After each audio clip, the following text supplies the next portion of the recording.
Should be good to go there. Are ready to go on VapeNet? She just told me to let her know when we were ready. Now. So you may boot her.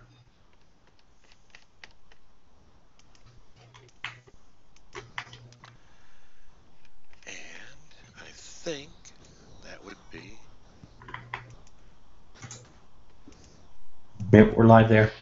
We are live there. Great. And looks like we're live on Nova and live on Big Militia Channel. Hi, everybody. It's Sunday, 6 o'clock, Vapors Worldview.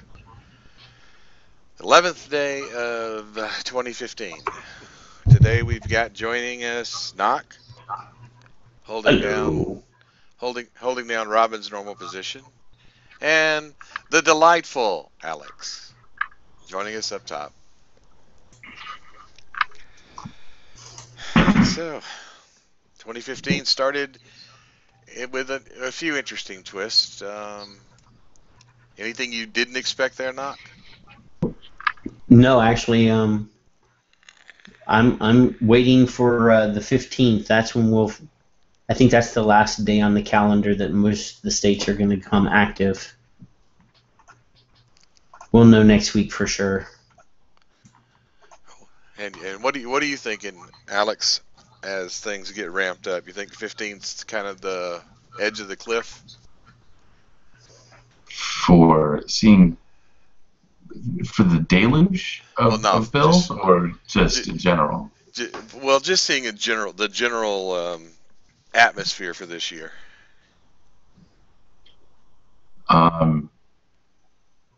No, I think I'm still waiting to see if New York will introduce a flavor ban or an indoor use ban. New York has already kind of reissued all the crappy bills from last year. I think we're still going to see some more action. It's 2 weeks in, or actually by the 15th, it'll only actually be a week into the legislative session for most states. So yeah, there's plenty of more ground. Mm-hmm. Yeah, and I'm thinking that even if we see that a little bit of initial rush, or what might be an initial rush, that this is going to be an ongoing thing throughout the year, and especially if some senator feels that they get a lucky break in the media, you'll find a bill that'll trundle out about that time every time. So. Yeah, and we're still waiting to see what happens with the FDA. I mean, they've promised sometime in June to finalize the regulations. Pull the curtain open. So, yeah, whatever that means. It's possible, depending on how that goes. We might see people, I don't know, using that as an opportunity. Yeah. Well, and we only have the states that have pre-filing. There's still some states that don't even have pre-filing, so we have no idea what's coming in those places. And it's an interesting year legislatively. This year, 2015, there's going to be some short sessions this year. There's even a state that's not even going to hold its legislature this year. They won't see it till 2016. So we're going to see all kinds of interesting things come up, I think, throughout this year. And speaking of that, Knock, what do we know about that's going on this week? Well, we have some local issues on the horizon. We have Paradise, California. It's in the county of Butte, and they are considering the waiving of the first reading of a new town ordinance and approve it by title only and introduction, which would essentially regulate electronic cigarettes, the sale and where you can use them. They have multiple options available. The first option is to simply adopt the attached amended ordinance, without doing any action at all. And then option 2, which is inclusion of option 1, this is kind of boring, with an amendment, basically because the Boys and Girls Clubs in that city want to include a 20-foot boundary on all businesses, public and private, which would mean your private clubs also. And that So there's what state that. was that again? That was in California. It's Paradise, California. Of course. Then we have Solano County, California. And they're listening to their friends in the health department and the local non-smoking groups. And they are essentially rolling vaping into their existing tobacco smoking policies. And that would include any county or county-owned or leased facilities, any enclosed and unenclosed areas, including buildings, grounds, parks, parking lots, stairwells, surrounding sidewalks. So if you're, it doesn't matter how far you are away from the entrance of a building, if you're on the sidewalk in front of one of these buildings, you can't vape. That also includes if you work for the county, you can't do any vaping in any vehicles owned by the county. We've seen that type coming up and becoming more and more defined as we go along. Yeah, and anywhere then outside of California? Yeah, there's one here. Okay. The next one. This is in Highland Park, California, or Illinois. Illinois. And it is also a public ban. They're going to have a public hearing on the 12th, which is tomorrow at 4:30. That was the other thing I should have mentioned. The Paradise, California issue is going to be first reading is on the 13th at 6 p.m. And for the Solano County issue, that is going to also be on the 13th, and it will be introduced at 8:30 a.m. Okay. So that covers what we know about local at the moment. Well, no, there's one more. Oh, okay. There's an update to New Orleans. They had their public hearing on last Tuesday, I think. They had such a huge response. It was a 3-hour meeting. Essentially, there were so many people there to speak that the entire city council was not able to put their comments in. This is apparently a pretty hot button topic right now because a lot of the businesses are in the French Quarter that are going to be kind of against this because they want to continue to be able to smoke in the casinos, and so there was a lot of people there. There was a huge vapor turnout. So they're going to hold, I think Alex told me on Wednesday, they're going to hold a town hall meeting. And the last thing that we have here is that the full city council will hear this on the 17th. Okay. So we're talking that at the local level, and then I am sure, because the legislative session has already started, that there must be something at the state level.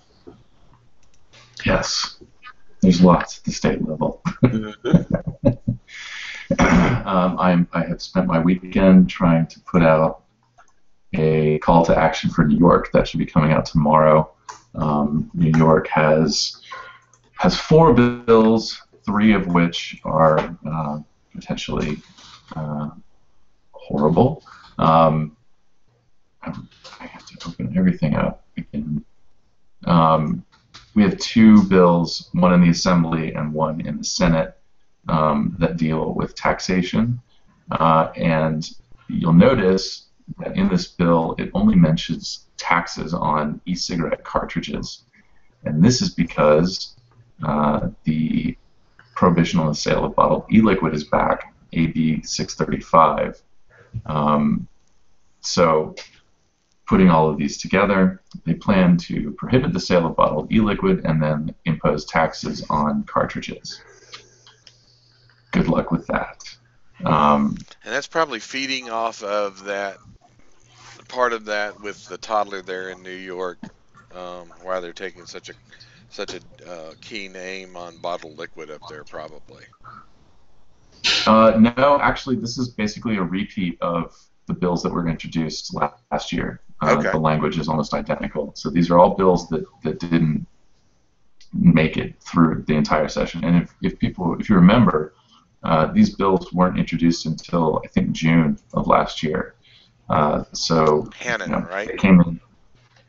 Hannon was one of them. Rosenthal is another. Rosenthal is back. And there's a couple of other sponsors for the other bills. All of that will be laid out in the call to action tomorrow. Yeah, it's, these are just, that seems to be kind of the practice, is to just reintroduce stuff that didn't make it last year. The bottle liquid ban has kind of some new, it got amended before the end of the session last year to, it included an exemption for in-state manufacturers. But it's still, in-state manufacturers can sell bottled e-liquid, but not retailers. Gotcha. So it would still close independent vapor retail shops, and that would leave. I think there's a couple. There's two that I know of. I'm honest. To be honest, I'm not very versed in the manufacturer industry side of things, so I can't rattle off a bunch of names of manufacturers in New York State. But I do know two of them, which are based in Manhattan, or in New York City. And they sell pre-filled cartridges. So they're the only two kind of small manufacturers/retailers that I know about in New York State that would qualify, would be able to go through this exemption process, which it basically means going to the Commissioner of Health and saying, hey, let us sell our stuff here. And I don't know if they would be able to sell that at their retail locations. So it's a pretty poorly devised plan there. So that's New York. It's just New York, huh? That's New York. It's the same thing as last year, and we'll see how far that gets. And obviously, we are going to be rallying troops. And then Indiana, I just got something. Indiana, we've been keeping an eye on because we've been hearing threats of legislation getting introduced there, but we haven't had any bills. We finally have a bill. It's a tax bill. It would impose 0.0083 cents per milligram of nicotine. And I did some quick math on that. So for a 30 milliliter bottle of 6 milligram, it would add an additional $1.50, which doesn't sound like a whole lot. Then you go into the higher nicotine strength, so the same size bottle for 24 milligrams, something that I would like to buy, adds almost $6. I don't know how this would apply to. I think that DIYers would be able to get around this. I don't think it includes them, but let's just say someone chose to interpret the bill that way. Let's just take a 500 milliliter of 100 milligram liquid base. That would run you an additional $415 just in taxes. This is yet another modification of the weight-based style of bills, right? But this time focusing on the per milligram strength.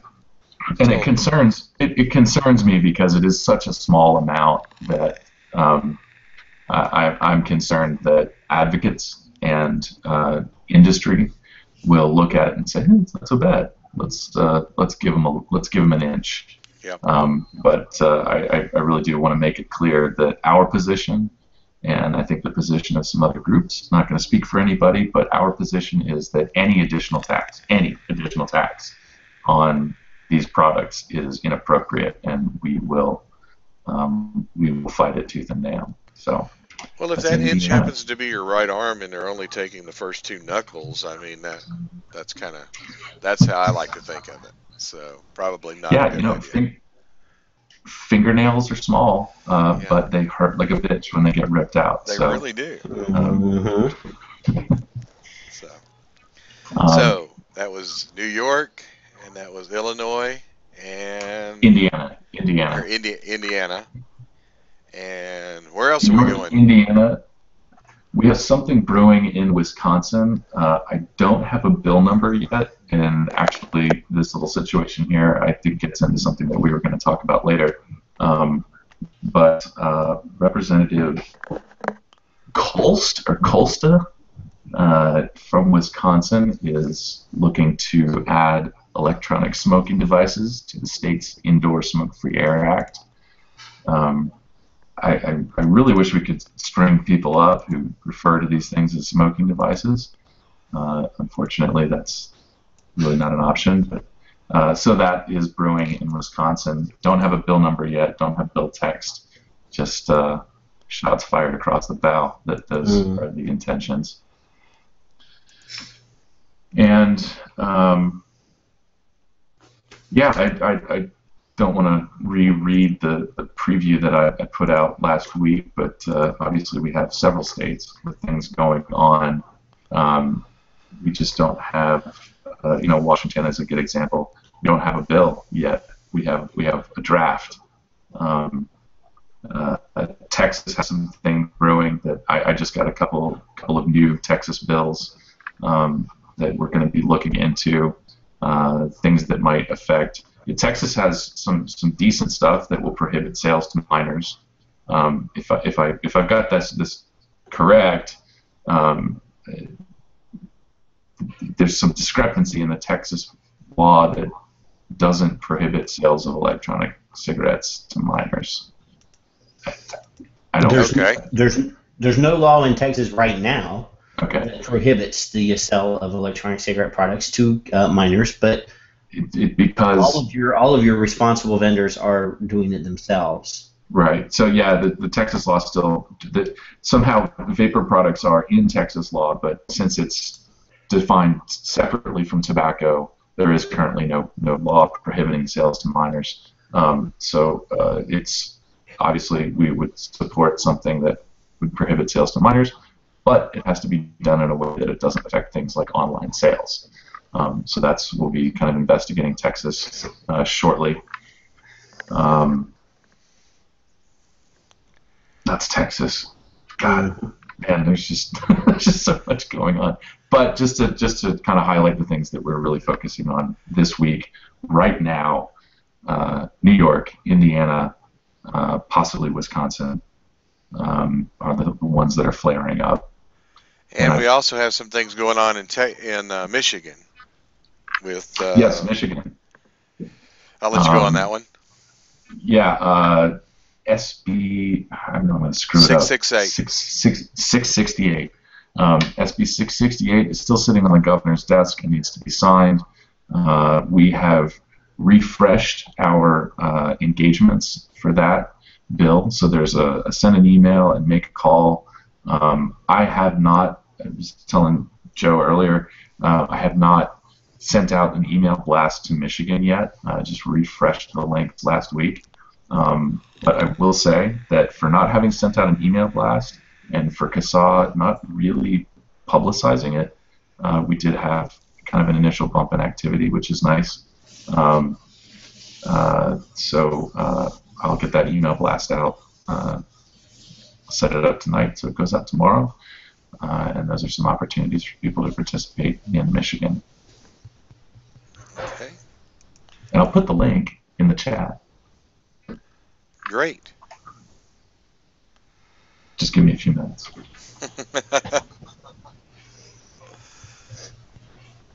Some other things to be thinking about as this is going on, and as you know, a lot of people have the opinion lately that, you know, there's nothing going on in my state, so I'm pretty safe. But nothing could be further from the truth. And one of the things that we want to talk about in our first segment today is a lot of people get nervous when the information comes out about a bill that's either being talked about or maybe a draft bill or a set of news articles that have come out. And this is an opportunity to start some forms of the advocacy movement well before the ball gets rolling. Gives you the chance to contact your senators and to contact the shops in your area and start organizing people. And this is something we really need to take advantage of in the 2015 year so that we have the ability to actually make an impact before this gets to the city council floor, before it gets to the state legislature floor. We need to make sure that we're getting out there and getting people aware of what's going on. Now, a lot of people are concerned that this type of contact, number one, will make people be a little bit gun shy when it comes time to actually respond to one of the bills or something like that. But this is the time when you want to start going in and actually talking to your legislators and your state senators and talking to them about things that maybe you guys have common ground on, so you can start that relationship with them, so that the actual time when it comes when you disagree with them, you don't sound like a raving lunatic. Mm-hmm.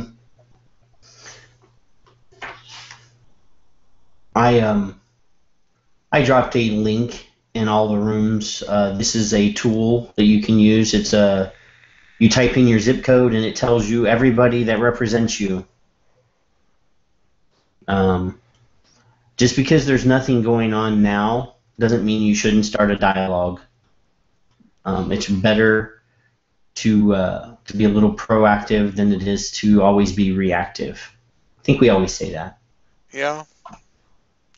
Well, the other thing, too, and a lot of people don't think about this, is sometimes we see legislative action occurring in one state, and depending upon the response that has been given in that state, it might actually spur somebody on to try to push a bill through. So that domino effect, we want to try to defeat that before it even gets started.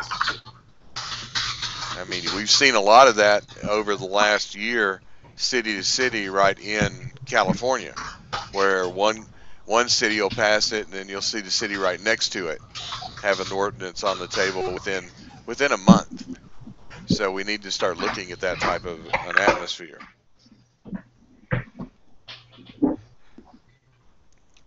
I know a lot of people. Go ahead. I think for these politicians, when they see something go through in one state, that's blood in the water. If they see that, Michigan can get away with it, well then why in the hell don't we try the same thing they did? So, just like California, the domino effect, the states can be the same way.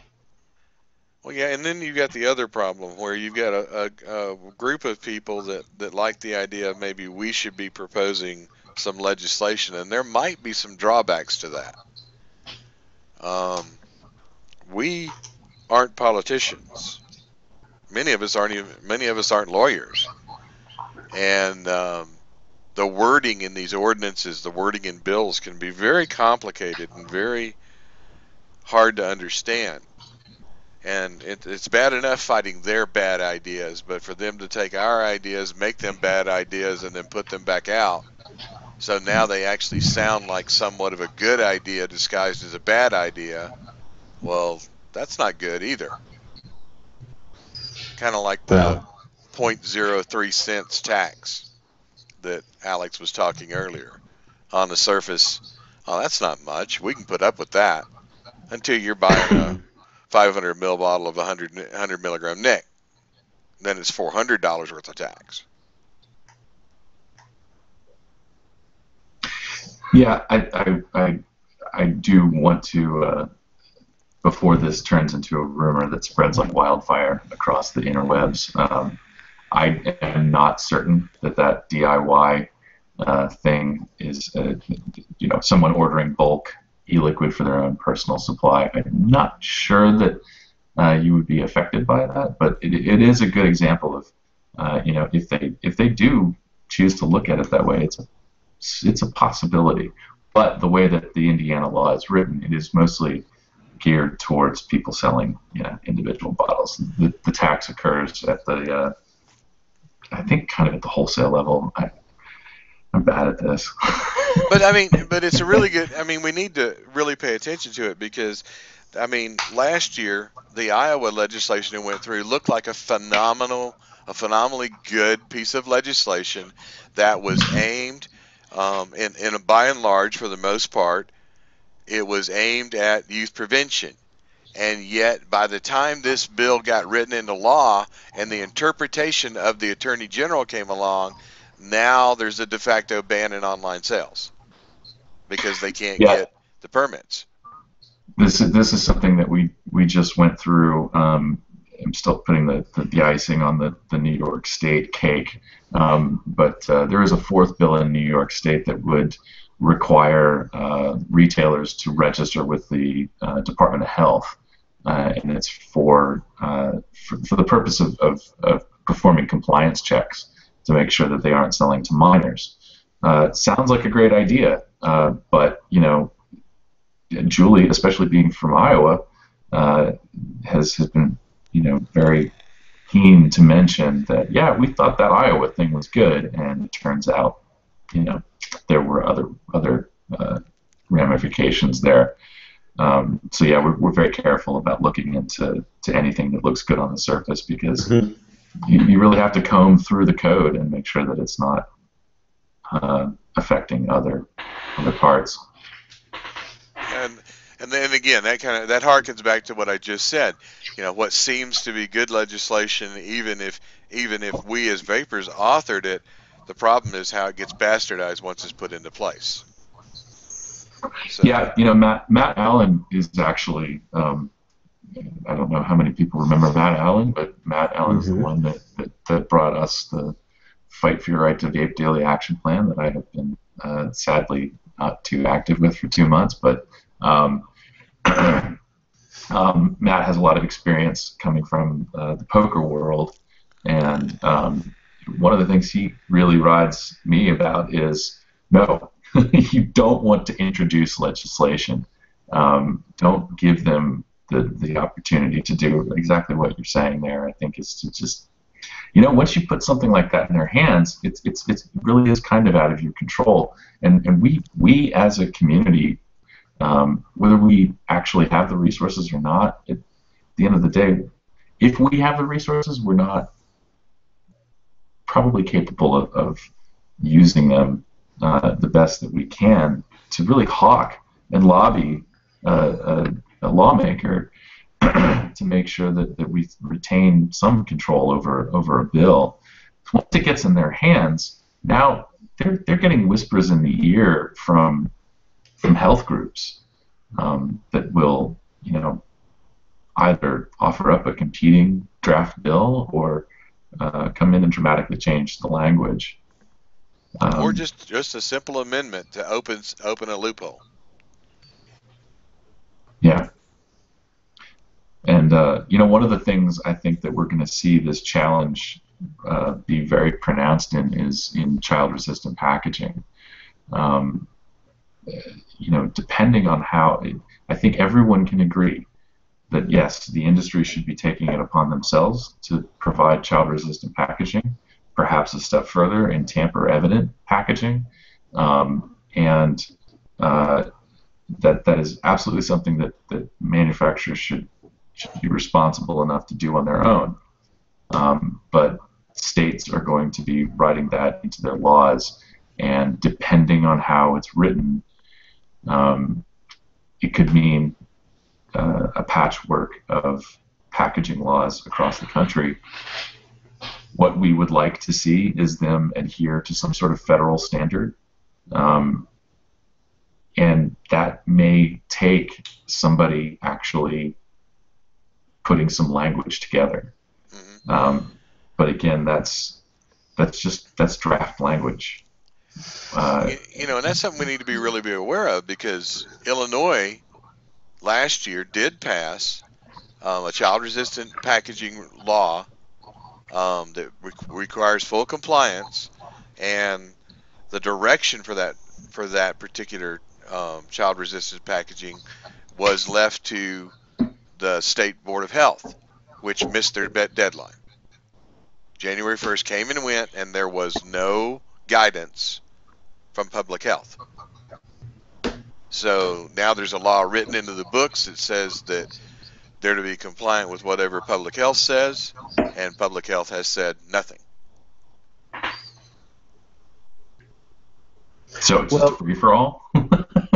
My question is, in most cases, if a state has a law that is at least less restrictive than a federal law, that the federal law trumps the state law, correct?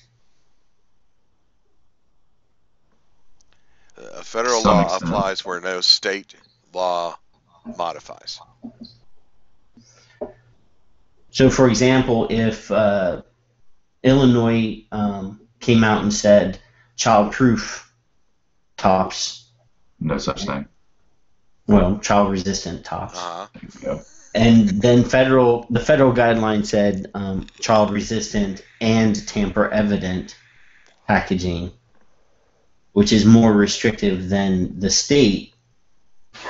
That's two different standards, though. The problem is you're talking two different standards. One's for consumer protection, the other's for child protection. So I'm just wondering if, we're talking about this patchwork of different laws. I know that, for example, the drinking age, the states that had a less restrictive drinking age had to change their drinking age when the federal law came into play. No, that's really not how it happened. When the federal suggestion was made, and then the mandate was if you did not qualify it, you would not receive any federal freeway money. So there was never an assertion of federal law over top of it. It was simply they put a big carrot out there. Yeah, I mean, because I was legal to drink for like 3 months when I was 18.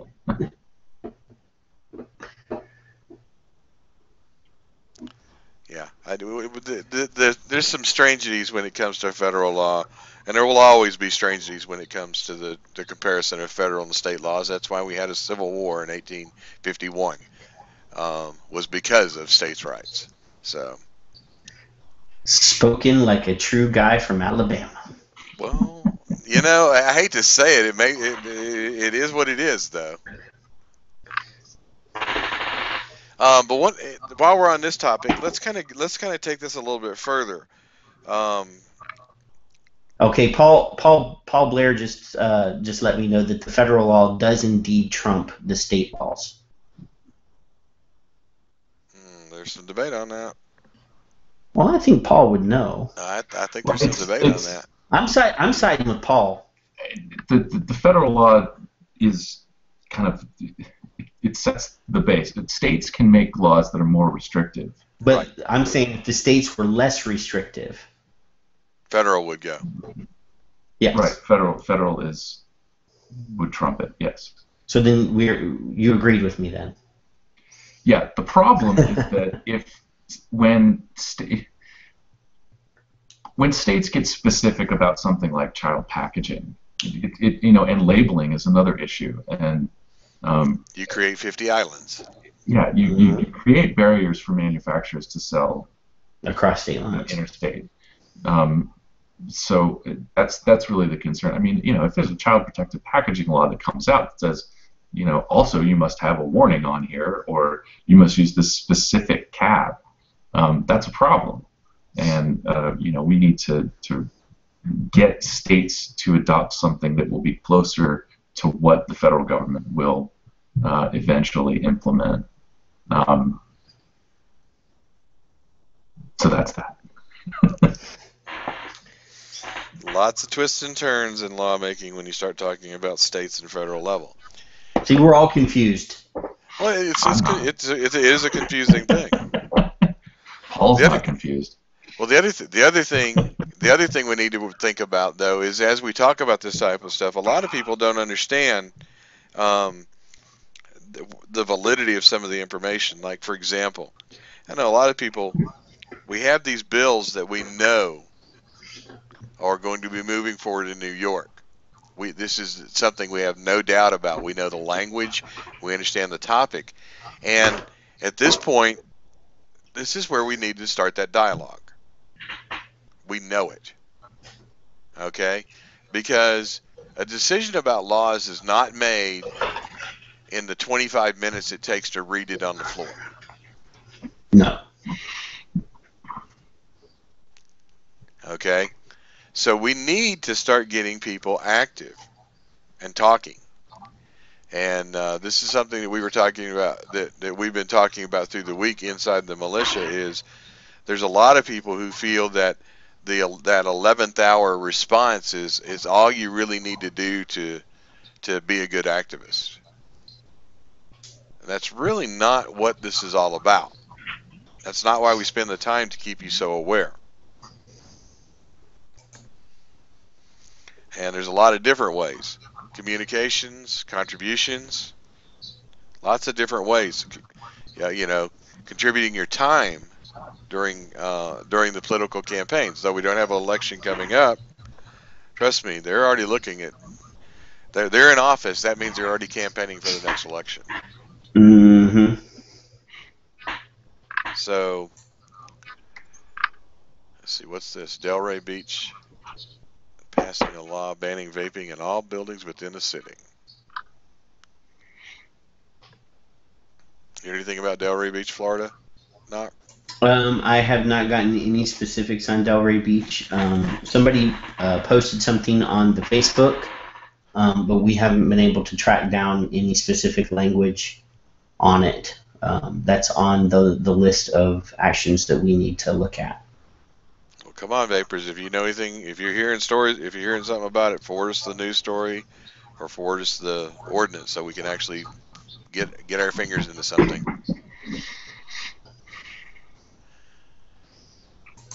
That's what makes this activism work, this style of activism work, because there's only so many channels to get information. If people have to tell us what's going on, there's no magic 8-ball that we can pick up that's got a list of all the possible ordinances that might come out this month. But it would be nice, wouldn't it, Alex? I don't know. Oh no. Just to chime in on kind of one of the things that you said, the 11th hour response has been born out of us not knowing until the 11th hour for the past several years. But you know, over the course of last year, you know, between our two groups and other players out there, we've developed kind of a communication network, and we have people that are willing to give us a heads up on things. You know, this is how we know that there's a draft bill in Washington State, and we have a lot more time now to get the ball rolling on these things. You know, I lost my train of thought there. 11th hour activism, does that help? 11th hour activism. One of the things that we do, and this is CASAA, this is just us, but it is there is a bit of wisdom to this, and I'll use Indiana and Washington as examples because we have had people requesting calls to action for these states. We like to see the language first. We like to have a bill number to refer to. We like to know who's proposing it.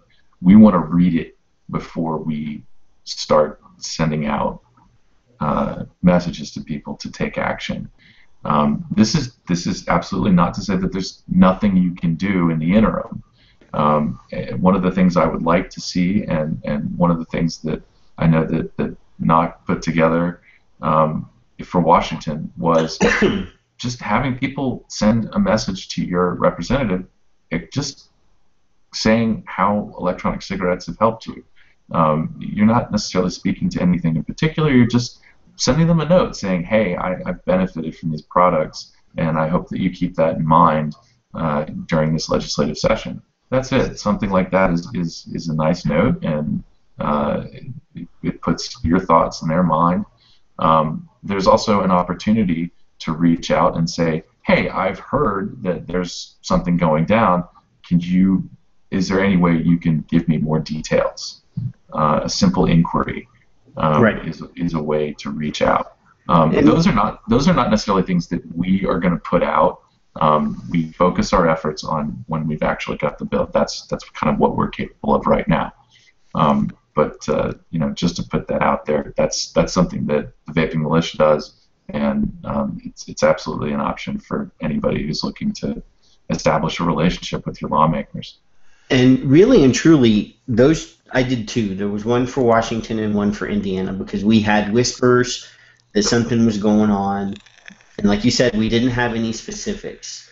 But people can do that for every state. That just because there's not an alert for your state saying, "Hey, this isn't," we know that there's going to be something in pretty much every state. And what we would like you to do on those two specific ones, I put a letter that I wrote. You can read my letter and write your own version of it. Don't cut and paste my letter. But you're going to get a response back. And what I want you to do is put it to my Vaping Militia email address. Just forward the response that you get back from your politicians. Because what I want to do is make a list. Because at some point in the future, we need to know who is going to be a problem and who's not going to be a problem, so that when it does come time for the, hey, we need to do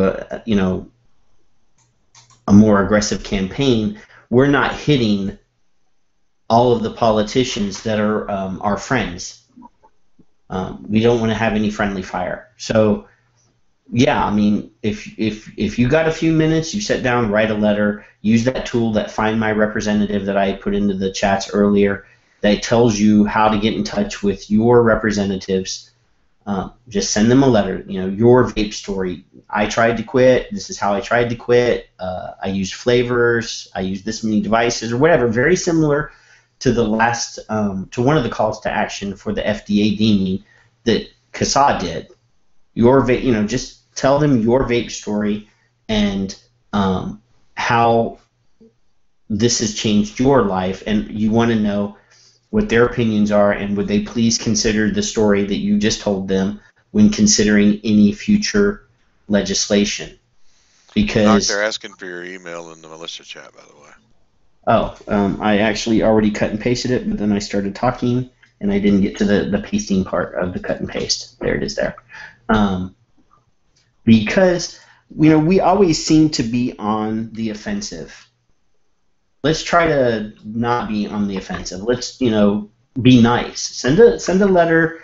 Don't use any offensive language, and just try to be, what's the word I'm looking for? Proactive. Yes. One of the things that people bring up all the time is they get canned responses back. And actually, those canned responses can help us a lot, because we get basically 3 types of responses. I'm aware of it, I understand it, type response. If I have any more information, I'll contact you. That's the first kind of response you'll get. The second response is, that they're not personally aware of it. They've heard the following things about it, and at that point you usually get a block of text that comes probably from the ALA or from whatever the last thing that they heard on the Senate floor. And that's an opportunity for us to take that and start to educate that legislator. And then there are a few times when you'll send one and you'll get a very adamant no response. And trust me, that's very important to us also, because this is a person that we're going to have to work on more than just education. We'll have to employ other means to get their attention. So having that information allows us to be able to look at these legislators and understand what direction we need to approach them. And we've got people that are willing to take the time and look at that. So, please do forward those on to us so we can take a look at them real close.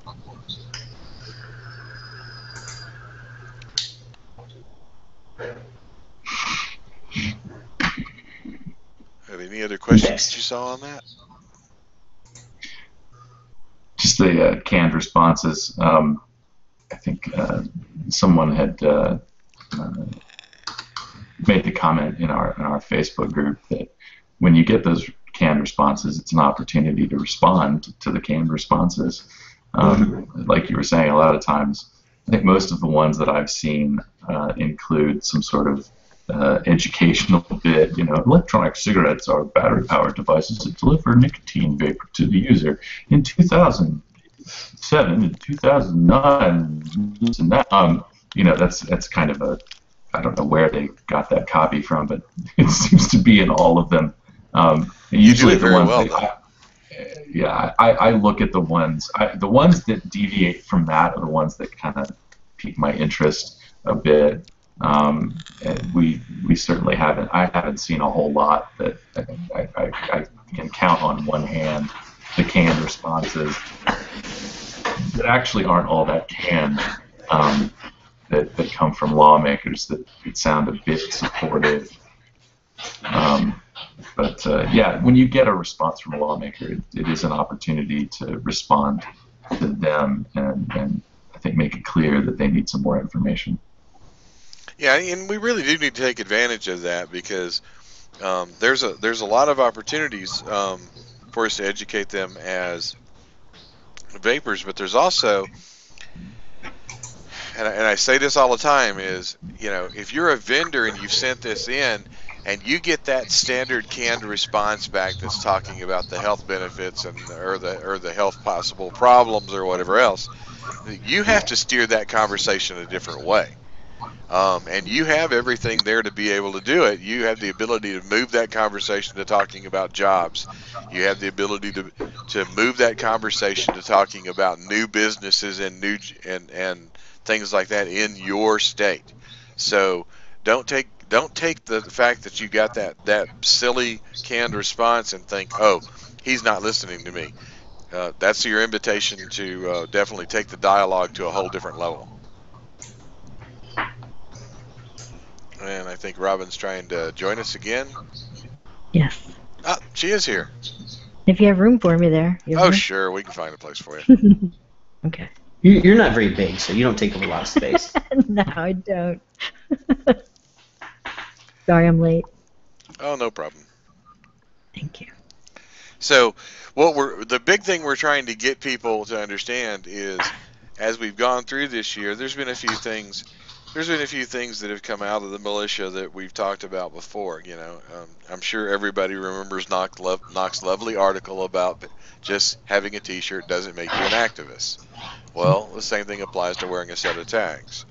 It's about what you do. It has little to do with what you're wearing or what you're toting around on your keychain or around your neck. It has everything to do with what you do on a daily basis, weekly basis, whatever time that you can devote to it to make the difference for what's going on.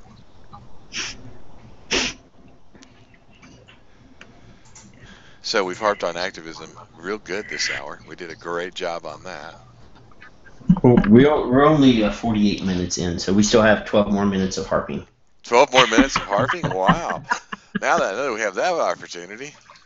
Let's be efficient now.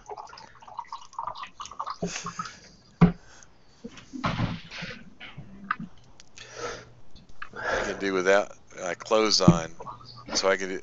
Stefan, I'd prefer you be clothed. I'm just, yes, please. just so you know. I mean, it's whatever floats your boat, Stefan. But please. Wow. Wow. That's funny. Anyhow, so take a minute and talk about some of the things that we've had going on lately. We were invited out to the Oregon Vape Fest out in Eugene, Oregon last week, and the militia hasn't spent a lot of time in the Northwest at all. So it was nice to get out into a brand new area where we've not seen a lot of people. And Robin and I were very surprised at the number of people that were not aware of CASA, that were not aware of the vaping militia, that weren't even aware of the activism in general. And And that was rather surprising because the community that we're in on a daily basis, everybody seems to know who the players are, or at least have an idea who they are. But this was kind of a new experience, being that there were so many people, where we were actually teaching people the very basic ideas of activism right there at the table. So that was it was a new experience from what I've experienced in a lot of the other places that we've gone. I do want to very much thank Emerald Vapors for the hospitality that they showed us in that area. It was a fantastic vape meet. There was a good 2 hours of presentation right there in the middle of the vape meet that included a lobbyist from Northwest Vapors Association and a leader from the Northwest Vaping Association. And I really do hope that Oregon is able to pull together their efforts, because there's a lot of passion and a lot of people who want to make a difference up there in that very green, very wet state. It was beautiful, though. So it was really an interesting experience for me. Mm-hmm. And Robin, if you had a chance to get settled in, so you can tell people where we're going to be going in the next little bit of time. Yeah, I think so. Okay, so where are we going next? You want that now, not at the end of the show? Okay. No, we're going to go ahead and talk about it now. Okay. Well, so we'll be in Washington on the 23rd for a meeting. I didn't know if you wanted me to bring that up or not, because I don't know where yet. We haven't been down a location, so I don't know where we're going to be. Well, I just know it'll be on the 23rd in Everett. Yeah, I know the original idea was it was going to be at Sky Vapor. Yes, but that changed. That meeting has grown in size significantly. So I understand the organizers are now looking for an even bigger venue. So that's a wonderful thing to have happened. Yeah, because Matt's shop is huge. Oh yeah, and he's got a meeting room that would support 40 people, and they've already filled it. So that's good news. Yeah, he's been showing pictures on Facebook lately of a new shop apparently that he's opened, and it looks even bigger than the original one. At least from the pictures, it looks that way. So there's that. And on the 30th, you will be in West Michigan at a meet. What I don't know is if that's a 2-day meet. I don't have much information on that one. One-day meet in Grand Rapids. Let me get I can't remember the name of the venue. Hang on a second. I had it somewhere. Western Michigan it is in the Deltaplex Arena in Grand Rapids, Michigan, and it's mostly it's the first year they're doing this, and it's only Western Michigan vape shops, very local, but it's also a wonderful and incredible time to start moving the Michigan advocacy group through the western part of the state. So I'm looking forward to that. Okay. After that, it looks like nothing until the end of February, when on the 28th till March 1st, you'll be in Tampa at BCC Tampa, right? Yep. And Kevin Skipper's put out a lot of good information on that. There's going to be another advocacy dinner sponsored by Inniken, and Kevin Skipper always puts on a fantastic advocacy-minded production, so I'm looking forward to that. Same weekend, just one day, February 28th, Fred and I will be in Fort Wayne, Indiana at Vape in the Fort. And it's just one you guys day are going to be talking to the crowd and everything? Yep, talking to the crowd. The vendors for a little bit beforehand is what I was promised, and to the crowd as well, yeah. Wow. Yep. I know. Did somebody say woohoo? Was that you, Knox? It was not. Yeah, hopefully that will go well. After that, March 6th and 7th is Vape Fest in Las Vegas. Yay! At the Flamingo. And it sounds like at this point all but one of the militia board will be there. Everybody but Jim. So I think we're all excited about that. And then we got a lot of meetings scheduled during that Vape Fest. So that'll be fun. Mm-hmm. Yeah, we'll be busy. And then I think it's Noct and you and Jim the following weekend in Texas, right? In Dallas-Fort Worth? Noct, what's the deal on that one? You're running that That's one. Vape Blast 3. It's the 13th, 14th, and 15th, right? And the 13th, I think, is just B2B. Is that right? Yes. Okay. And what we're primarily going to be focusing on is awareness within the vendors that they're, hopefully by then they already have a state vendor association formed and active and ready to go. And we'll just see. It'll be fun though, because I think this is the first time I'll get to meet Jim. That's cool. I haven't met him yet either. So I don't know when I'll get to meet him at this point. I'll be so there there's to that. torture you though, Knock. So Yeah, you can always count on that. On the 20th and 21st of March, we will be in Winston-Salem at Vapor Slam at the Benton Convention Center. So we got that. And then I think the next thing that I have is April 17th and 18th Bash, right, in Chicago? And there's also rumors that somewhere around the 26th of June that they're going to do Vape Expo again. Right, that's a rumor. So we'll see. More to follow, and that's what I have. Sweet. So there you go. That's enough. I know, right? Sounds like a lot of running to me. A lot of packing and unpacking. It's nuts. I might be going to 2 of those. I'm not going to unpack between Vegas and Dallas. I'm just going to. I'm only going to be home for 3 days or something. You know what? I still have stuff in the suitcase from last week. There's some stuff I just leave in the suitcase that I don't have to unpack. But oh my God, I feel like we run around like freaks sometimes. I got my batteries charged. Woohoo! Well, you get a lot of batteries. And let's see, and then Knock. Let me see. I have something else on my list here. We got.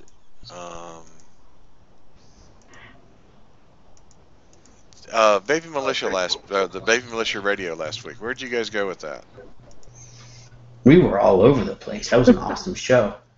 We talked about China.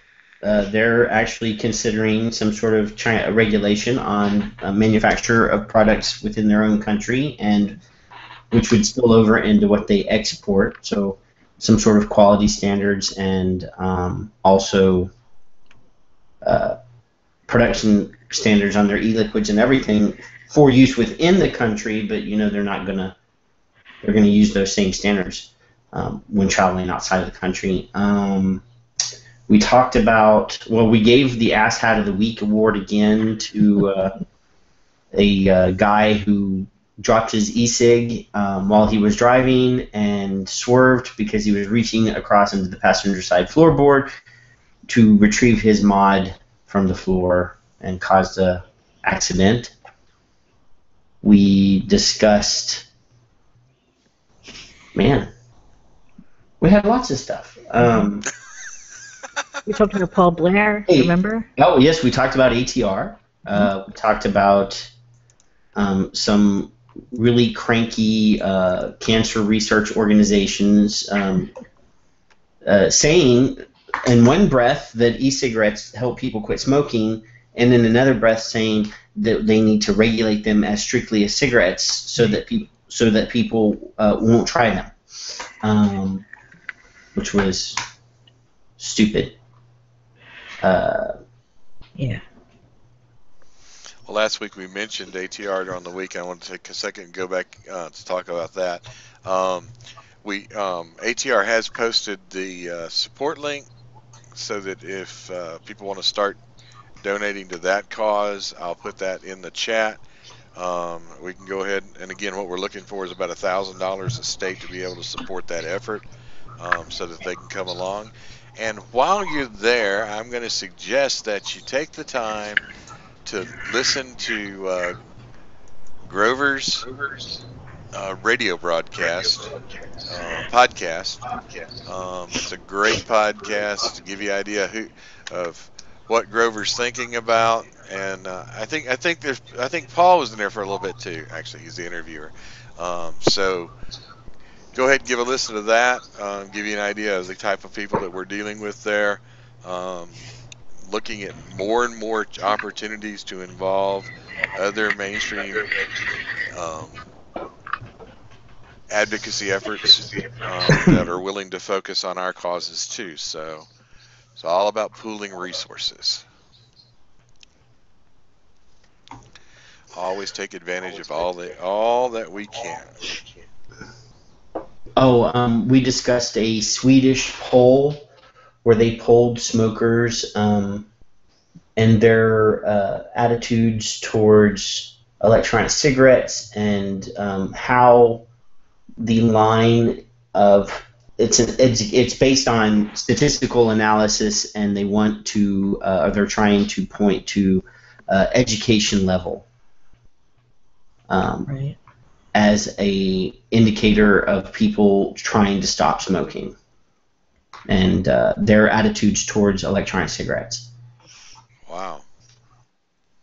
I didn't know that many. I didn't know there were that many correlations. Of course, given two independent studies, I'm sure you can draw a correlation between anything. And then the Curbit hijack, we discussed that also. Oh, right, the Curbit. Yep. Yes. That was a great job. I know Stefan was in on that fun. I was busy with some other things, but the news was fantastic that we had grabbed that hashtag and repurposed it for something that actually makes sense. And then we did an article called Nannycrats and Dems Snuff Out Another Perk of Adulthood. That was good. You know, as vapors, we've created quite an unusual culture that's got its own little set of rules and its own set of little caveats. And as we go forward and legislation starts reaching itself into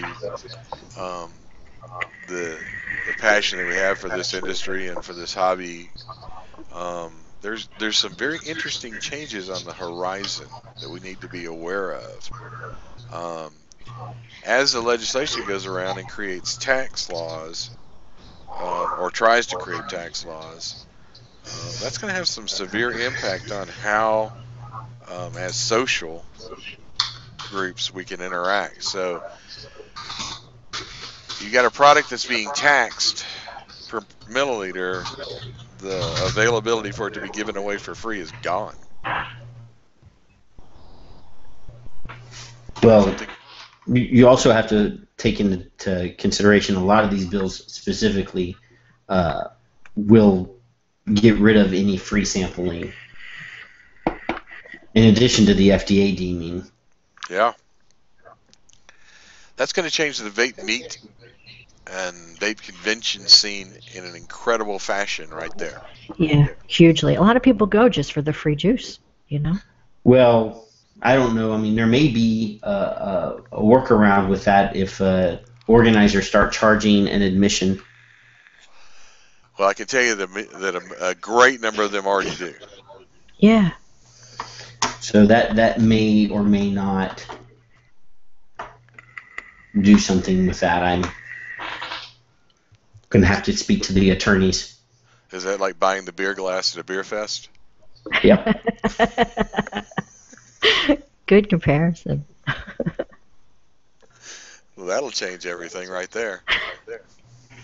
You buy the bag to put it in, or no? Anyway, I'm not even going to try to give anybody ideas about this one already. Like trick or treating? Is that what you mean? Oh.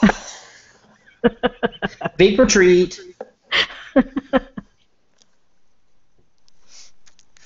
Yeah, that was one of the things that had Robin and I shaking our head was it's very frequently lately we have a nice set of a couple of lines of juice and maybe a mod or something that vendors have given us to be able to do a table raffle at the various events, and it's hilarious the number of people that want to take those prizes and sample them.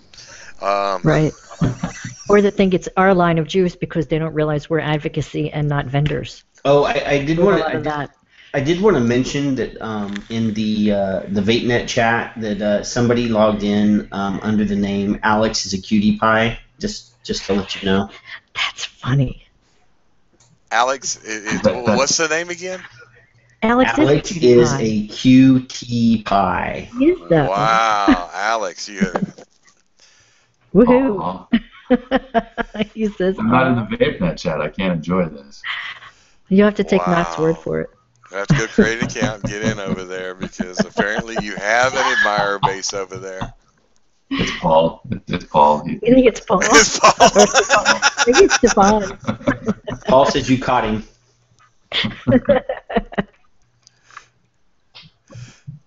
Rolled That's up in a piece of funny. paper for advocacy advice.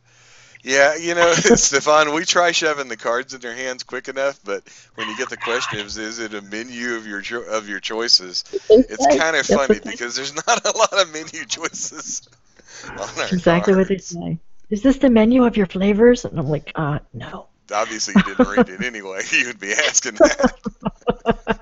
That goes all the way up to the guy at Vape Blast walking up to the table, or Vape Summit, excuse me, walking up to the table and essentially demanding that I give him a T-shirt because Yeah. he displays our cards on his counters in his shops, and I was like, which cards? Yeah. Which cards do you have? Because we don't I think have he any needs to go cards. Shanghai. I think he needs to go see Alex for that because it's probably Alex's card, the Kasa card display he's talking about anyway. And obviously the guy that walked up and said he needed a free shirt because he was Vape famous. That's what he told me. And I said, I have no idea who you are, though. He didn't like me much. Wow. Yeah. So we've got an interesting culture that's got a few different rules to it that we need that are going to come under fire as we go forward. And one of the things we need to start looking at is, being willing to tell some people that, hey, maybe your behavior is not quite as acceptable as you think. Okay? Mm-hmm. One of the things that we have been saying as we've been doing our live presentations is, I'm the kind of person I like to vape everywhere I possibly can. However, we can use a little common sense. We can use a little common sense, just enough so that we remember that everywhere we're at, we're ambassadors for this industry as consumers, or possibly as a vendor, when we're out there in the public eye. And if you think about that very hard, it's very possible that you might be the only presence that someone sees of the vaping community. So, given that, you now have to make a choice. How do you want them to see you?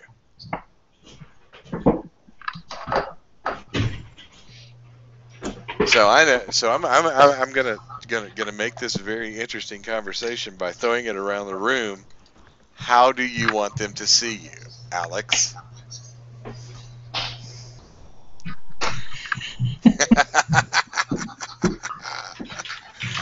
He's the cutie pie. He's the cutie pie.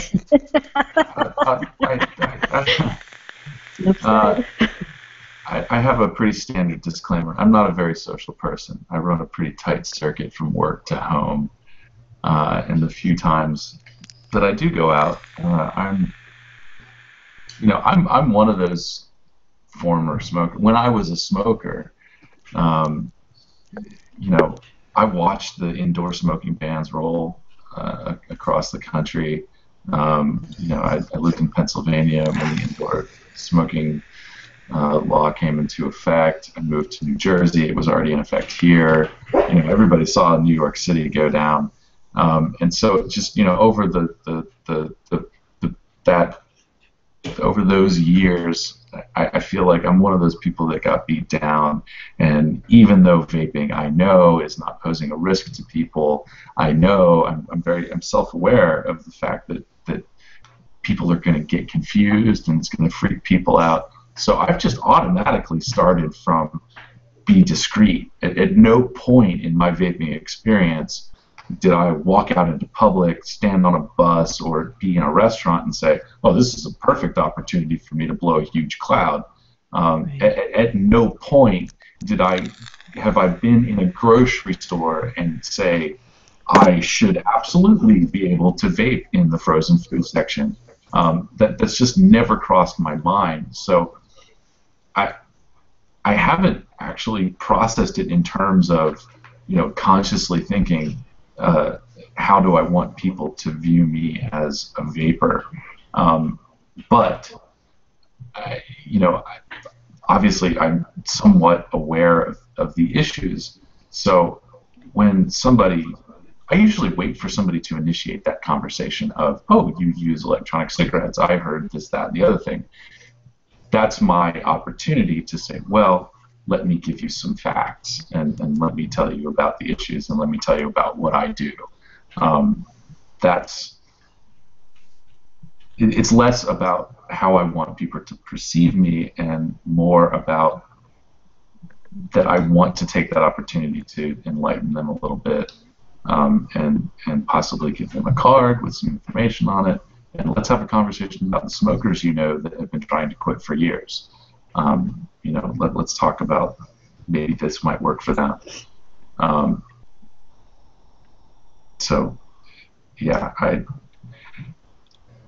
And then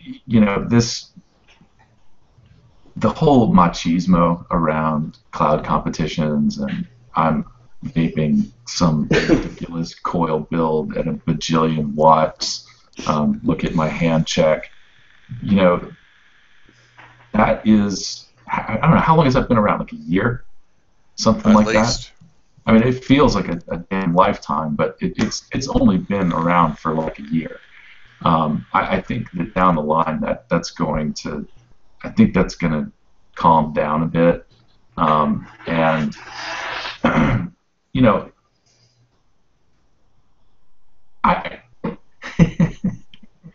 For me, this gets into a conversation about drugs. It absolutely gets into a conversation about drugs. I use high nicotine. I vape because I want the nicotine. I use snus because I want the nicotine. I'm not going to make any apologies for the fact that I want the nicotine. I don't need to make a show about it. I don't need people slapping me on my back. I'm a drug user. I enjoy my drug. And to me, what I'm using, this liquid, it's precious. I treat it with somewhat of a high regard. I like to use a fancy device. That the aesthetic of it, brings me some sort of pleasure. The flavor is obviously important to me as well. But for me, it's a dosage thing. I use it when I need to, and I specifically use a higher nicotine strength because I don't want to spend my day vaping all the time. To me, that makes it a little bit less special. Okay. Everybody's got their own style, and that's kind of why I wanted to throw this around. So, Robin, let's kind of throw the same thing your way. What is it that you're looking for that public presence, or is it? I just try to. I don't even really think about it, to be honest with you, but just kind of, I kind of vape like I smoked. If I didn't smoke somewhere, I don't really expect to be able to vape there either, except for, a couple of times, and you've been with me, when we've been somewhere, if a restaurant or whatever, but we ask first, is it okay if we vape here? Like when we were away, there was probably 6 or 7 of us at the table, and we asked that one night, the answer was, it's fine unless some of the customers complained about it, and we were like, that's great because we don't want to offend anybody either. So we were all cool with that, and that's pretty much how I feel about it because while we know what we're doing, and I say this a lot, it still looks like smoking to people who don't know, and they're offended by it. They don't want that going on around them, and they think it's smoke. So I kind of understand that. And I have taken an opportunity to explain to people what it is at different times if they ask me. I don't push, I'm not like the Hare Krishna of vaping or anything, But for me, it's all about being polite and trying to make it seem socially acceptable so that we don't have that big stigma that we seem to have in some places. If I could jump in really quick. Go ahead, Alex. Sure. There's a bit of a conversation in chat on Vapors TV about the comment is that, and this is a recurring theme, that the cloud blowers, the volume vapors or cloud chasers are sort of the source of the problem, that somehow they're the source of how of all of this legislation coming down that they'll push to regulate. This is not actually true. And case in point, New Jersey prohibited indoor use in 2010, before we started seeing, the more powerful vaporizers and the customizable atomizers So the push to regulate is more about zealotry, and it's really not fair to place all of this on the shoulder of exhibitionists. We may find it annoying. It may irritate other people in the restaurant, but it's not their fault. This comes from a very, very deeply ingrained puritanical approach to public health. I'm gonna jump in on your jump in though. We have had at least 5 local issues that started out as news articles and then progressed all the way to a public ban. That the first line in the article was, well, the last one we did on the radio show. People were vaping in the public library, cloud chasing specifically in the public library. So it's not all of the problem, but it could be part of the problem. Yeah, I think that's a part of the theater, to be honest. I mean, you're right. I saw those as well, and it does kind of go to, like, don't give them a reason. But if it didn't happen in the library, it's going to happen in a parking lot. It's going to happen less than 25 feet from the entrance to a public building. Even we've seen. I think New York was probably a good example of the city council hearing there was, you see somebody sitting at the bar with one of these electric things, and they take a puff and a little red light lights up, and how's the bartender supposed to tell the difference? I mean, cigalikes don't produce huge clouds of vapor, but still, they will find any argument they can to sensationalize it. It's hard for the police to tell the difference between a burning, ashy cloud and a little bit of fluffy water vapor, or not water vapor, but liquid vapor.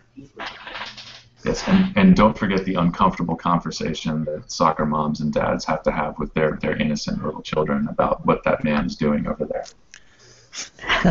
Yeah. and it might even be an e-cigarette. Anyway. Knock. How about you? Well, unlike Alex and his fluffy demeanor, I'm actually even more of an asshole. We know that. I actually, I don't give a crap about the way people perceive me. As far as vapors, I really think that we do need to maybe put more of a thought process behind our actions. Not necessarily giving in to all of this puritanical nonsense, but yes, we do need to maybe care a little bit about how we're perceived. And the name of this show, it was Perceptions at one point, and I'm not sure if it still is or not, but people do perceive things differently in all situations than what they actually are. And maybe when you're vaping and it's not a cloud competition at the time, maybe you should just, vape normally. If you're at a party and you're the only one vaping, there's no reason why the whole house should be hotboxed. But, take the time to educate your family and your friends so that they can help educate the people they know. Because at some point in the future, we're going to be asking for you to get them involved in the advocacy, and everything starts at home. Yep. Well, see, unlike Alex, and I know that Nick level wise, I know that I know you're a pretty high Nick vapor. And, I'm around 18. Yeah, and I am on the other side of the scale. I'm a very low Nick vapor. But flavors are my absolute crutch. So for me, it's all about the flavor, and that gets kind of an interesting twist for me, because sometimes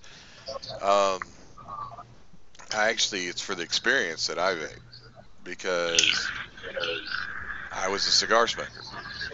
So I'm looking for a little bit more of a volume vape usually, not maybe not a total cloud chase, but I want something that I actually, can feel the vapor on.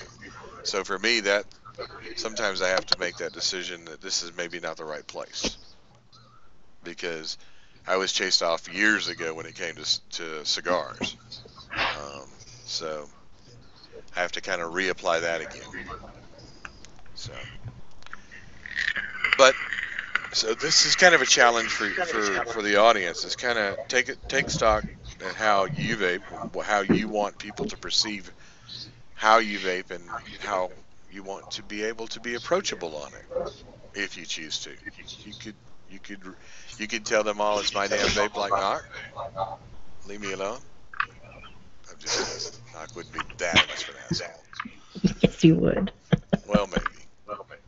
Or you could spend 20 minutes with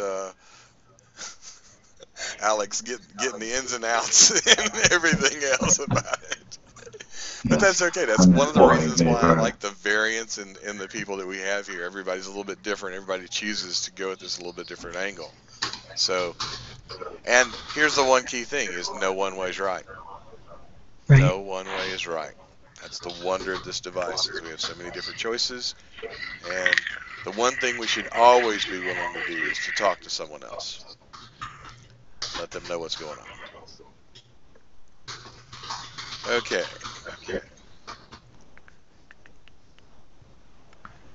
Yes, but I do really enjoy having my little ice stick and my root beer set down to a very low voltage or low wattage when the Delta Stewardess comes by. And she looks at me, waiting for me to say.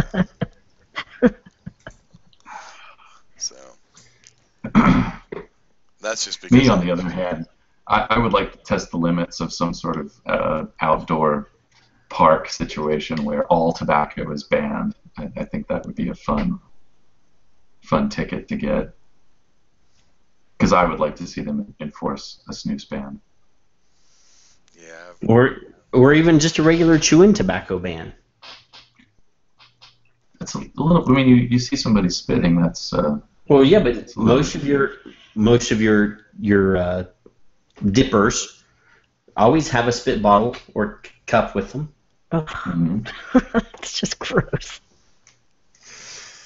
Yeah, exactly. So on to some interesting news. I don't know if everybody caught it, but there was an interesting news article that came out in the later part of the week about an individual, young, I believe it was a 14-year-old in the UK, who chose to chew a large amount of nicotine gum. Did you happen to catch that article, Alex? I skimmed through it, yeah. I get the idea. And the reason why I bring it up was I want to talk about the responses that were in there, and that's the more intriguing part than the actual article itself. Was this individual, immediately you started to see the catcalls of some of the ALA style propaganda of what flavor was it? I think it was marketed to children. Wow, how is it legal for children to get? Was it safety sealed? I think somebody said. Yeah. Yeah. So I realize that we end up on the shit end of that stick constantly, but as an advocate, I'm not sure that this is the best approach. Using their arguments against pharmaceutical products. So what do you think, Robin? I don't know.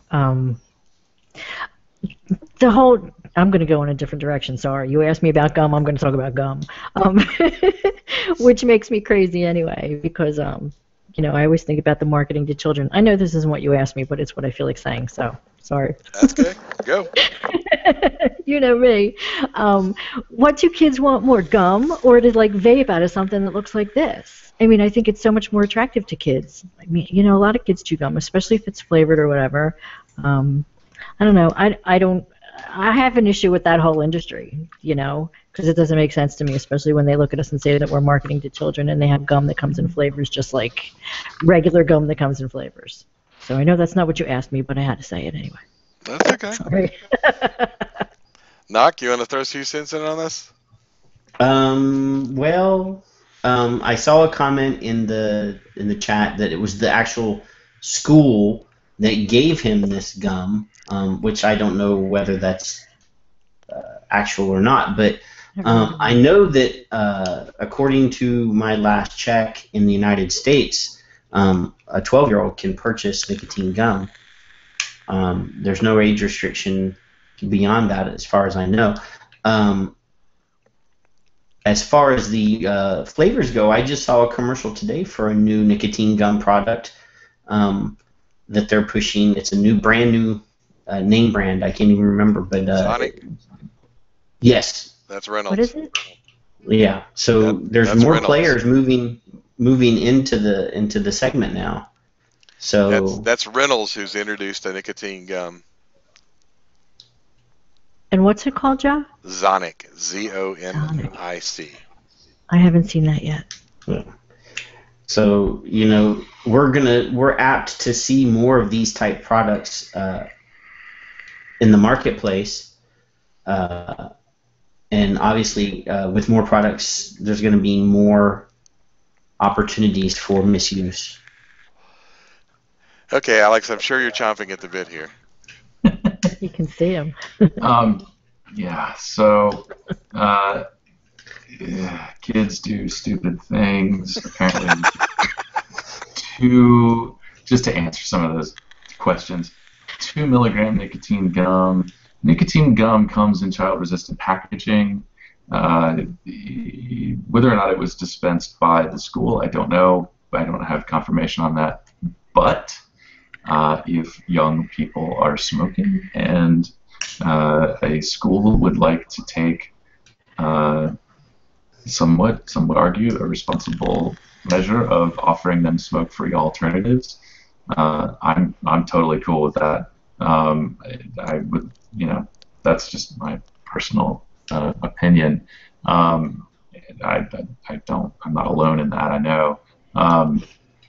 The way in which apparently they give the other thing, I don't know if it was in the comments or if it was actually part of the article, is that the school supplies up to a week worth of nicotine gum, which is, if you've ever been in any kind of drug rehabilitation facility, not to you get your meds dispensed by a professional. That's good policy there. So, I don't know. What did you expect to happen? You hand the kid the keys to a Ferrari and say, "Don't go above the speed limit." That's kind of you're just asking for trouble. But yeah, one of the things that we are keen to point out here and there is that it's in our name, smoke-free alternatives. Nicotine gum is a smoke-free alternative, so we'll stand up for that too. I don't care who it comes from. I used nicotine gum for several years, and I'm not ashamed to say that I used it as a bridge from one cigarette to the next. So stick that in your whatever and don't smoke it, American Cancer Society. But the reason for coming back at those people and using their messaging against them is,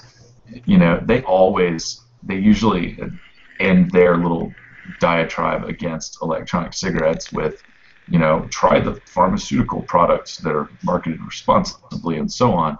And it is absolutely, I think, in our interests to fire back with, nicotine gum, that doesn't come in Cool Cherry Blast or Orange Sunset, whatever, or Mint Blast. Yeah, those kids totally don't like those flavors. Sorry, I can't text that sarcasm, so I had to lay it on thick. That was good. It was a very, very nice edge to the sarcasm. I'll give it an 8. Good. But did it come from the school? Because I just kind of skimmed the article real quickly. It was dispensed from the school by the article. Yeah. So you know what though, as a mom, I know every year in the fall, like at the very beginning, first couple of days of school, my kids would come home with a little card from the nurse where I had to check off a box. Yes, it's okay to give my kid Advil, This was Benadryl, the UK. Tylenol, blah, blah, blah. Oh, yeah, I forgot. This So maybe was they the don't do that UK. stuff there. I did forget that. Okay. Yeah, maybe they don't do that there then. Not to change the subject real quick, but I've done some investigating, and Alex, Fred would like your phone number, because that's the I'm just letting you know that Fred has changed his name to Alex is a cutie pie. I should have known it was Fred. No. So okay. So what I was trying to bring out in this God. is very frequently we really enjoy being able to turn the tables on public health when we can, but we need to make sure that the commentary that we do is not hurtful to the overall scheme. Case in point, the reason why I chose Alex last was I was dead set sure that this fell under the category of smoke-free alternatives. Yes. Okay? And when we are advocating for smoke-free alternatives, we have to have a little caution, just a little caution, when we're advocating. I mean, we can point out responsible use. I can go with that. But we really do have to watch what we're doing when we're trying to use their arguments against a product that is also a smoke-free alternative. Because and a policy. Yeah. There's a policy at stake here too, and that is, how do we treat young people who otherwise might be smoking, which is a very politically that is a minefield, and one that we struggle with constantly. And I did want to bring everybody's attention to this week on the Vaping Militia site. We had Jenny Kay authored a great article on pointing back to the hostile environment that sometimes vapors put smokers in. And, you know, this is something that we need to start being very careful of. Keep in mind 100% that the next generation of vapors is going to come from the smoking world. That's simple. Okay? Mm-hmm. And beating them out of this, you know, beating them forcibly and saying, "You stupid person, why are you still smoking?" is probably not the best advocacy stance. Just kind of laying it out there, you know? Just saying. So we need to look at how we do that and how we're going to approach that as we go forward. And please, by all means, if you're not, please try to keep up on what some of the great submissions that we're getting through the militia blogs lately. Alex Carlson, Jeannie Kay, a couple other really good guest bloggers that are coming in, giving us some excellent original content that is mindful of a lot of the different things that are going on. So please go over and take a look. I will tack on to that. Go ahead. I know I've brought it up here a couple times before, but first of all, it really is kind of it doesn't surprise me too much, but it's sort of amazing to note the infectiousness of that kind of mob mentality, and that sort of reformed smoker mentality that some people tend to exhibit here of going after the smokers. And one of the arguments that keeps being brought up, I think, in council hearings, in people's testimony and other places, is I'm a vapor, I quit smoking, don't make me stand outside with the smokers and be harmed by secondhand smoke. I've said it before, and it just bears repeating until everybody gets it. you can advocate for these products without throwing smokers under the bus. The claims about the harms of secondhand smoke are overblown, and we, as former smokers, shouldn't be lending any credibility to the lies that they've been pushing. That's, you think you're arguing to bolster your case, you're actually making their case for them. So that's something important I think we need to. Yeah, and just to go back, and I want to amplify one thing on that, and a lot of people don't realize this, Alex, and you and I have talked about it, is when the secondhand smoke cases went through the courts, they lost. They did not prove the harm. Yeah. And many people don't realize that even though these court cases went through and they could not prove it in a court of law, the rhetoric has continued, and it has now become an accepted fact when it failed the test of law. So it's one of those things we got to think about. Repeat the lie until it becomes truth. And they did. Mm-hmm. Yeah. We can become victim of that. Quickly. They already know how to do it. Yep. We're there. Uh-oh, I ran out of And time. every one of these indoor vaping ban hearings, they trot out some UCF study that said, oh, they found VOCs and this and that, and all of it failing to mention that the dose makes the poison and so on. Sorry, I feel like I'm boring everybody. We've all talked about this. Oh no! It's always worth bringing it back up.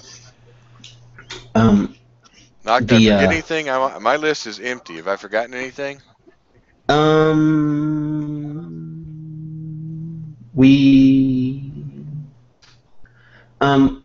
we kind of mentioned in passing, one of the things that we're going to try to do is put out a new system with different levels of alertness on these actions, these alerts or whatever, and we'll be rolling that out sometime in the next week or so. There'll be a blog explaining what they mean and what you should do for each level. Yeah, trying to get people to perform the right action depending upon how imperative action is on that particular topic. Right. And we'll have examples on there.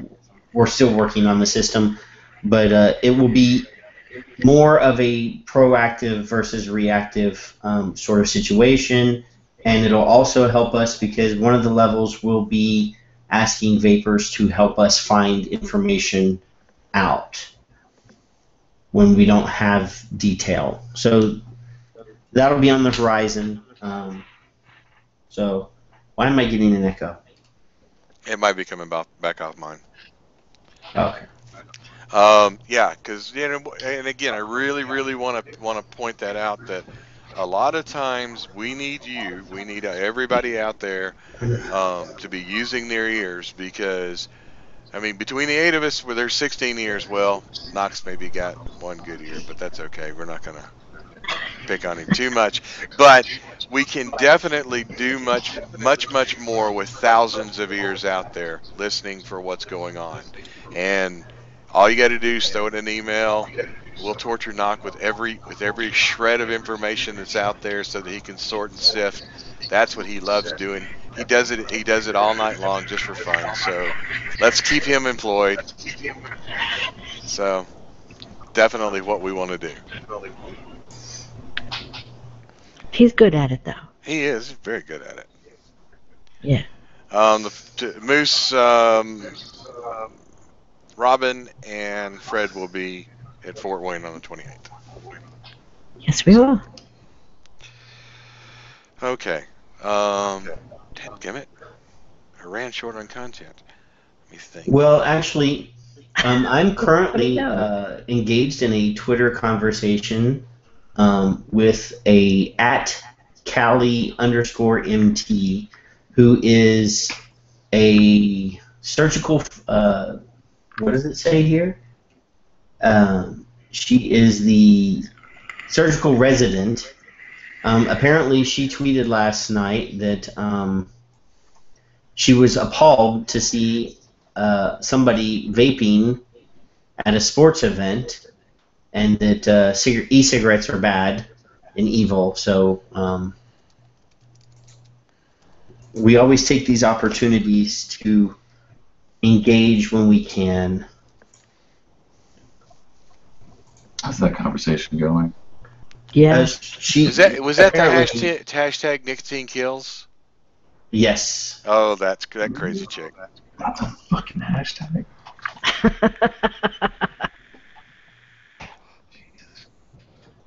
I think anybody that has a Twitter should say hello to this young lady, and let her know that maybe she needs to do a little research before she spreads her hate on Twitter.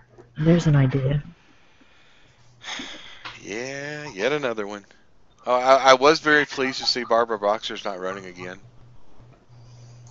I think a lot of us are. Not that doesn't mean there's another fruit flake or something coming from California, but at least it won't be Barbara Boxer. Sadly, a follow-up, Miss Callie Thompson, who is the young lady that I was tweeting, has now blocked me. Aww. Wow. Oh, well, actually, she shut down her whole account. It's only confirmed followers have access to her tweets. I didn't get in there as soon as it get confirmed. Dadgummit. Oh, well. There goes my fun.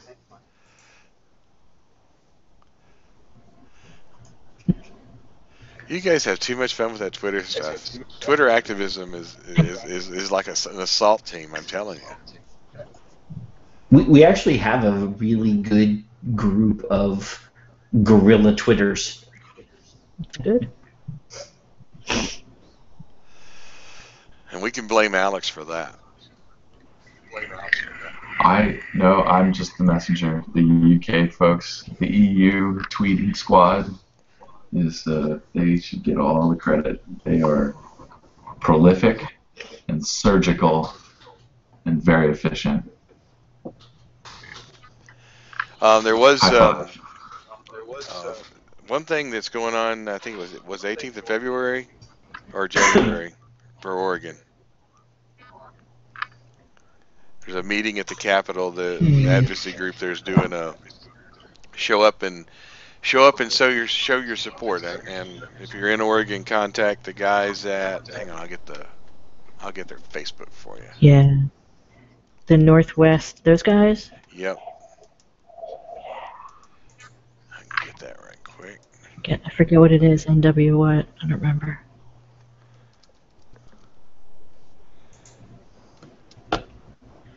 There's some pretty good guys there.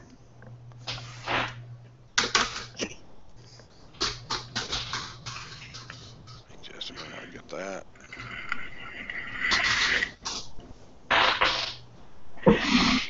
I think it's January, Joe, but I'm not sure. Might be. Hang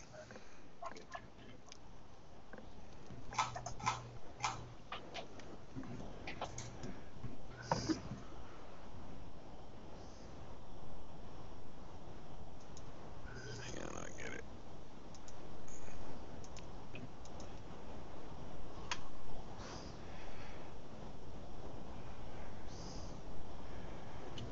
Half of it there. Hang on, let me get the other one.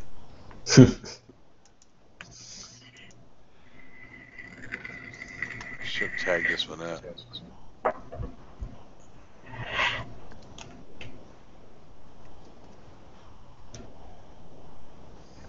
So we have an ongoing issue with the Indiana Attorney General, and his Twitter is at INATTY General. Go put that Y'all in chat. should don't put that in chat. Go ahead and put that in chat. Oh, I'm gonna. This is a link to his Twitter page.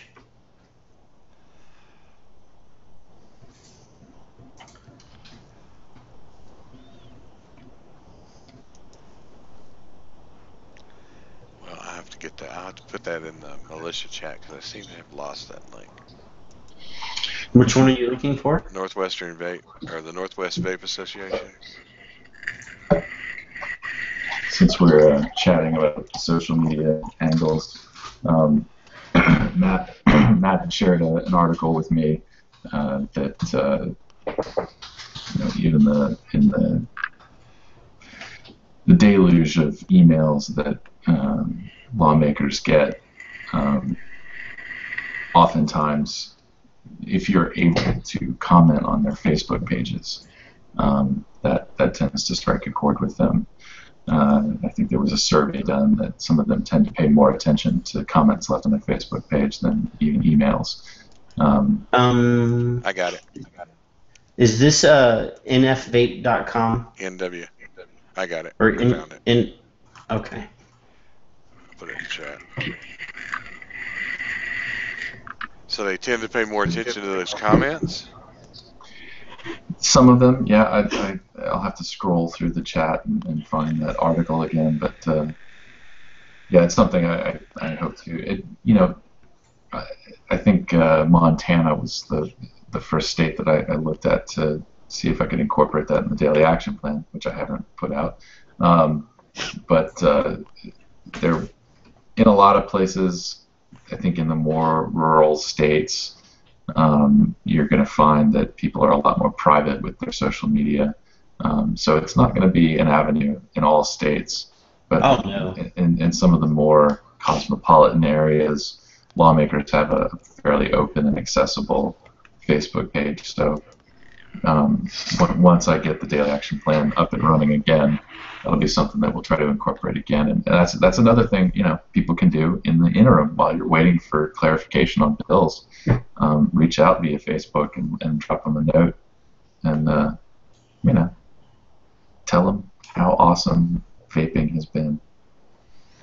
Yeah, that type of gathering that type of information is important for us when we move forward, because when it's not publicized like that, sometimes the only link we're going to get to that is going to be a constituent who happens to have it.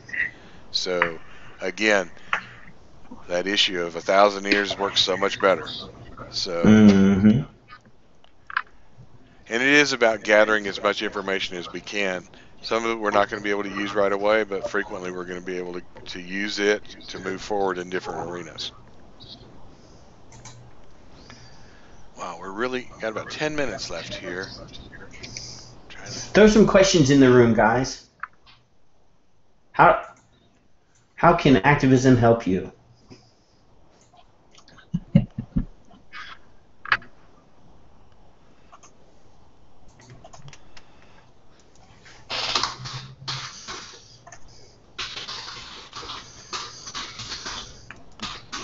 Yeah, Bud Johnson over on Nova. Yeah, share your quit stories. Just share how it's changed your life. I know a lot of people don't think about this, but a lot of times I hear people come up and tell me all the time that this is the first step that they use, because they've been wrestling with smoking all their lives, and they've never really, because they always were smoking, they didn't take care of themselves that well or anything like that, and then all of a sudden they've switched to e-cigarettes, and now they've joined a gym, or they've changed their eating habits, or so this is kind of a I hate to use the term this way, but I'm going to throw it out there, is what I've noticed, if anything, is e-cigarettes seems to be a gateway back to better health. It really does. It is a life-changing event. So, now we don't get, Costello, we don't give away Provaris. The only giveaway I got for you is I got a Twitter address I'll give away to you. You can use it.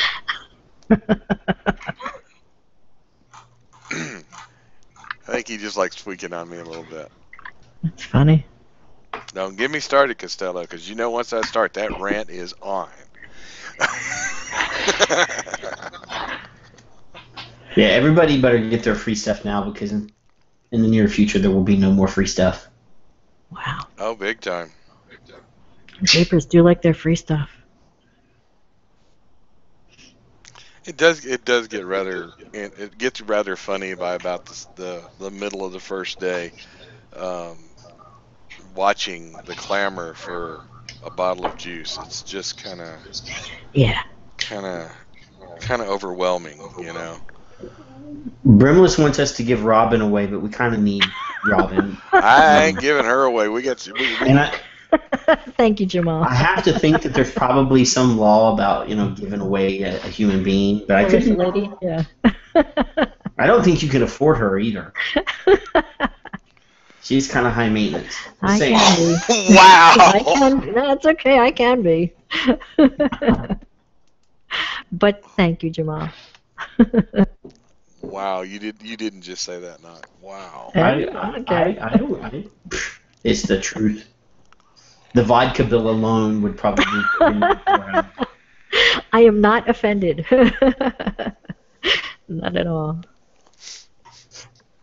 The vodka bill. Wow. Wow. That's I'm pretty just- funny. Okay, so Biker Granny That's has funny. a question. She says, Sure. "This you guys can't read it, so I'll read it to you.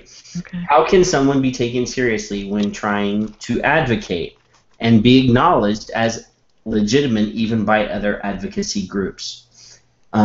So my quick response is results. It's not about what you say you're going to do. It's about what you've done.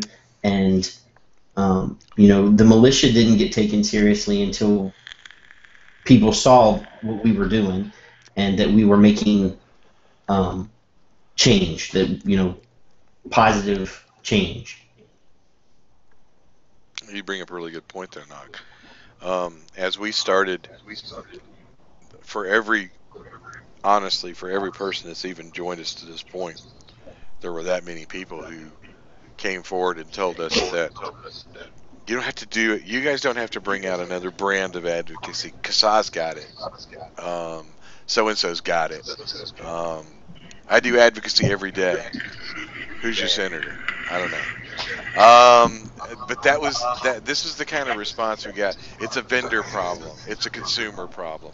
Everybody came to us and told us what the problem was, but nobody came to us and told us what the right answer was. And a lot of people have criticized some of the things that we do because the militia has been known to go 7 different directions at once, trying to figure out which one gains traction. And then we settle on whichever one starts gaining traction. And it's pretty incredible to work with the group of people that we have in the militia and the support that we have in the militia, because we have so many people that are so willing to try something just long enough to see if it's going to work. That I can't say enough good things about those people who have stepped forward, and it has totally been driven by results. By no means are we any experts. We're pretty good guessers, though. I think you guys, results tends to maybe in this, especially in this field, tends to set, in some regards, almost an unattainable standard. I think a lot of people getting into this really need to have some patience with it. When we talk about, results tends to speak to wins, and that we do have more victories than we do have losses so far, which is a good thing. When I say we, I'm talking of all of the advocacy groups, not just CASA. But really, my personal thing, I've watched you guys pop up, and even when I first started vaping and found CASA, there's that moment. There's kind of a span of time where it's like, okay, I know that this group exists. I'm going to sit back and watch and see what happens. And it took a couple months, I think, before. Actually, it took me a lot longer before I eventually said, okay, I'm going to buy my dog tags. But I was following you guys for a while before I had made up my own mind that this was a group. So results are one thing, but really perseverance, I think, is kind of how I judge people. as far as organizations, advocates, and certainly, when the FDA regulations dropped, I think we were looking at a bunch of opportunists that sort of came on the scene and said, "Oh yeah, I'm an advocate. Give me money."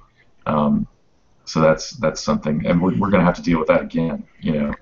It's not. It doesn't seem to be such a big issue right now, but there's another wave of FDA coming. There will be another wave of federal regulation coming. So that's don't just. It's like when a hurricane or natural disaster happens. You have opportunists that come in and put out their donation jars and say, "Oh yeah, we're totally going to give this to some charity group." And you never know what's going to happen. So,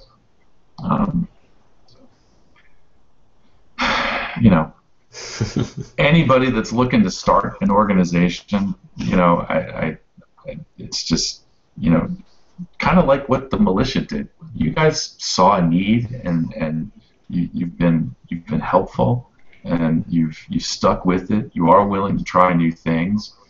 There are advocacy needs. That all of us, we don't know about yet. So it really is that vigilance, I think, needs to get a little bit refined. With that whole 1,000 eyes thing that you were talking about, there are people out there that are seeing cracks in our effort and can possibly help us figure out how to fill them. Yeah, I think all too many people are so willing to point out the flaws in what's being done, but I can't find that many people that are so willing to stand up and fix the flaws. So that's I guess that would be. It's easy to Go ahead, Alex. It's easy to armchair quarterback. It's easier to armchair quarterback somebody else's efforts than it is to come up with your own thing. I don't give a lot of credence to the incessant criticizers. Yeah, and it does get to be a very, very, very rough time. It gets to be a very, very rough time because a lot of times there's times when the measure of effort is not always directly proportionate to the measure of reward. And sometimes those do get very, very frustrating.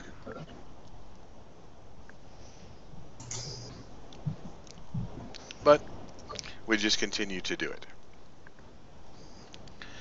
And with that, we're like 3 minutes out. So we even snuck up on the end. Any quick closing comments? Alex, we'll let you go first. Just a reminder, we should be getting a New York call to action out soon. Even if you're not in New York, please help spread the links around. Any of the links that we post up in our group or on our blog, please just share them at will. I will say I have a goal for this year. I would like to double our membership at the very least, so that we have, thousands of people in each state that can respond to a call to action like that. I think we need to keep growing our voices. Knock. I just, I want everybody to keep their eyes out on the militia website, because we'll be rolling out that new leveled alert system this week sometime. And the ATR blog this week. And the ATR blog, because we definitely need everybody to, sadly, Alex was talking about new people asking for money. ATR is not new people, and we're going to really need to help fund the efforts that they're going to be fighting for on our behalf. And, just keep an eye out for other things that are going to be popping up on that that website. Robin? Did we lose you? My Hangout froze. Oh, there you are. No, there you are. Yeah. My Hangout keeps, you guys keep going in and out. You sound like robots. Okay. Sorry. We can hear you. Any quick closing thoughts? I don't really have anything, Joe. Sorry. Okay. Just a quick reminder for everybody is until April 1st, you can renew your membership in the Vaping Militia for $20. Don't worry. We'll keep track of how many months you had and add the 12 to it. Don't worry. That's all good. If you want to get a set of new tags, $20 gets them for you till April. And I would like to remind you that April 1st is the deadline. There might be a subliminal message there, so don't be a fool. We are gone. Thank you very much for joining us.